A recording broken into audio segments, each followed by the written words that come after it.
Welcome to the Daily Drop on Pro Ball Daily. I'm Mike, and I am absolutely buzzing today because we have some wild swings in performance, massive upsets, and a few teams that look like they're trying to win, and others, well, others are trying to figure out what a goal is. And I'm Tara. Mike, you're not kidding. We've got a Premier League team in a historic slump, an MLB team that decided to score all the runs, and a couple of college basketball powerhouses who just can't get over the hump, or under it, depending on how you look at it.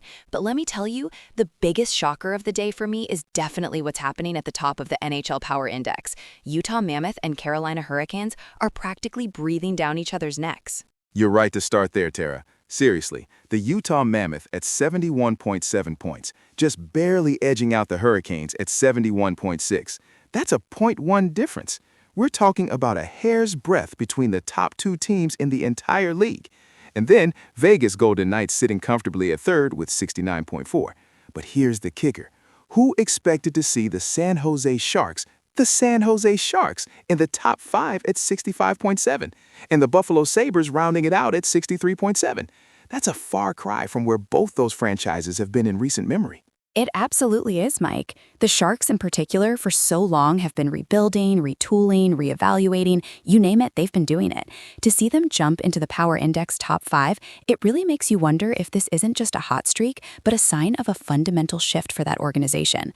Are they finally getting the pieces to click? Because you don't just stumble into the top 5 of the NHL Power Index. Exactly. And the Sabres, too. They've been knocking on the door, showing flashes of brilliance, but consistency has always been their Achilles heel. To see them maintain a spot in the top 5 suggests they found some level of consistency. But the big question I have, looking at those recent scores, Dallas beating Minnesota 3-2, Carolina handling Ottawa 4-2, and Pittsburgh over Philly 4-2, none of those scores are blowing me away. It makes me wonder if the top teams are just barely separating themselves from the pack, or if the middle of the league is getting that much better. I think it's a bit of both, Mike, and we absolutely have to talk about the Boston Bruins because their trend data is just perplexing. January 2026, they were at 91%, blowing past their season baseline by over 32%. That's MVP level, dynasty in the making hockey. But then February isn't listed, and in March, they dropped to 54%, 10.4% below their baseline. And then April, a dismal 30%, nearly 29% below baseline. What happened in February, and how does a team fall off a cliff like that? It's like they hit a switch, right? From unstoppable juggernaut to what even is hockey anymore in a matter of months. I mean, 91% in a month is unheard of. You expect some regression, but that kind of free fall? It makes you wonder if there was a major injury, a coaching change, or perhaps they just peaked way too early in the season and ran out of gas. My hot take? They burned themselves out. They played with such intensity in January that they just couldn't sustain it. You can't play at 91% for a full season, and maybe they just used up all their magic. I think that's a plausible theory, Mike, but I'm going to push back a little. To drop that severely, especially if there wasn't a major personnel change, it sounds more like a locker room issue or a loss of confidence. You don't just get tired and lose 60% of your win rate. That's a complete mental breakdown. I'm worried for Bruins fans because that kind of trend is hard to reverse. And if it carries into the playoffs, well, good luck. Fair point, Tara. Let's shift gears to college hoops because there's a different kind of dominance we need to discuss. The NCAAB Power Index Top 5 has Michigan Wolverines leading at 80.4, with George Mason Patriots right on their heels at 79.7, Arizona Wildcats at 78.6, Duke at 77, and UMass at 74.8. Again, a tight race at the top, but the George Mason Patriots really standing out there for me. They've been a program on the rise, but consistently challenging Michigan, that's a statement. It's an incredible statement, Mike, and it shows the depth of talent emerging beyond the traditional powerhouses. But let's talk about a team that is a traditional powerhouse, the UConn Huskies. Their stat of the day, 100% at home, dominating with a plus 25.0 scoring margin over the competition. 100% at home. You just don't go into their building and expect to win. That's a fortress. Absolutely. That kind of home court advantage is championship-level stuff. It means they're not just winning, they're demoralizing opponents. A 25-point average margin? That's just disrespectful to the competition. But then you look at St. John's Red Storm, going 100% in March, 11.1% above their baseline. They're peaking at the perfect time, right when March Madness really kicks into gear. They're the dark horse pick for me right now. I could definitely see that, Mike. But speaking of trends, both Duke and Michigan, two teams in our Power Index top 5, see their games go under their average total 40% of the time. Duke's average total is 145 points. Michigan's is 155. That suggests a defensive focus, or perhaps a slower pace of play, which can be an advantage in tournament situations. Low-scoring, grinded-out games often favor the more disciplined teams. Absolutely, Tara. And it also tells us something about their style of play. They might not be the flashy, high-flying teams, but they're disciplined, they control the tempo, and they win ugly if they have to, which, as you said, is exactly what you need in the postseason. You don't always get to shoot the lights out. Let's jump across the pond now to the English Premier League. And Mike, I need to talk about Tottenham Hotspur. 6-game losing streak, the worst form in the Premier League right now. What is happening there? Their stat of the day is literally a plea for help. Tottenham. Where do we even begin? A 6-game losing streak is not just bad form, it's a crisis. You look at the Power Index top 5. Manchester City, of course, at 84.4. Brighton and Hove Albion, surprisingly strong at 83.8. Nottingham Forest in third at 75. Then Arsenal at 72.3 and Liverpool at 70.5. Spurs aren't even on the list. They should be battling for European spots, and instead, they're spiraling.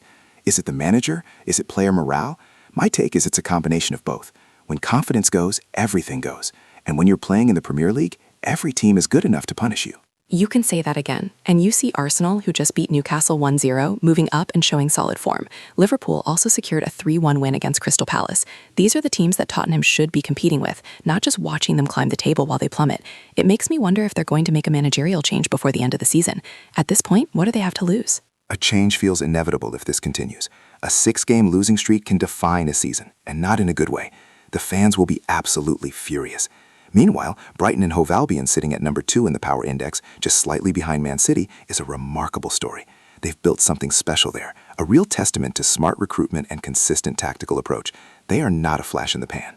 No, they're definitely not.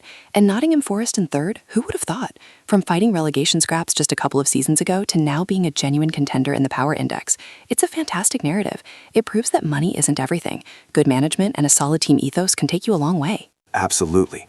Moving on to La Liga, where Barcelona is just asserting dominance. Stat of the day, an 8-game winning streak. They're leading the Power Index at 80.9 points. But then, Alaves is second at 60.7, Getafe at 59.5, Levante at 59.3, and Real Madrid all the way down at 5th with 56.3 points. Mike, what is happening to Real Madrid? And who are these other teams? This is the La Liga story of the season, Mike. Barcelona's dominance is expected, but Real Madrid in 5th, with Alaves, Getafe, and Levante ahead of them, that is a seismic shift in the Spanish football landscape. Real Madrid has been so consistently at the top, or at least challenging for it, for so long. To beat this far down, almost 25 points behind Barcelona in the Power Index, indicates deep-seated issues. Are they in a transition period? Are the star players aging out without adequate replacements? This is concerning for their fans. It's more than concerning. It's almost unthinkable. And you have Atletico Madrid on a 4-game losing streak, Real Betis on a 6-game losing streak, and Sevilla on a 5-game losing streak. It's like the traditional Spanish giants are collectively having an existential crisis, while the mid-table teams are seizing the moment.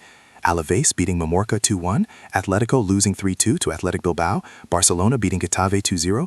Barca is capitalizing, but everyone else seems to be floundering. It's an absolute free-for-all beneath Barcelona. And you're right, the trends show it. Atletico Madrid, Real Betis, Sevilla, these are big clubs, historic clubs, and they're all in significant losing streaks. It hints at a much wider problem across the league, perhaps a dip in quality or a period of tactical stagnation for many of the established teams, allowing others like Alaves to shine. But how long can Alaves really hold on to that second spot? Are they genuinely the second-best team in La Liga right now, or just benefiting from the chaos? I'm leaning towards benefiting from the chaos, Tara. While it's great to see a Cinderella story, sustaining that against teams with deeper pockets and more established talent is incredibly difficult. I think by the end of the season, we'll see some of the traditional powerhouses. Maybe not Real Madrid back at the top, but definitely higher than 5th. It's just a rough patch they're all going through.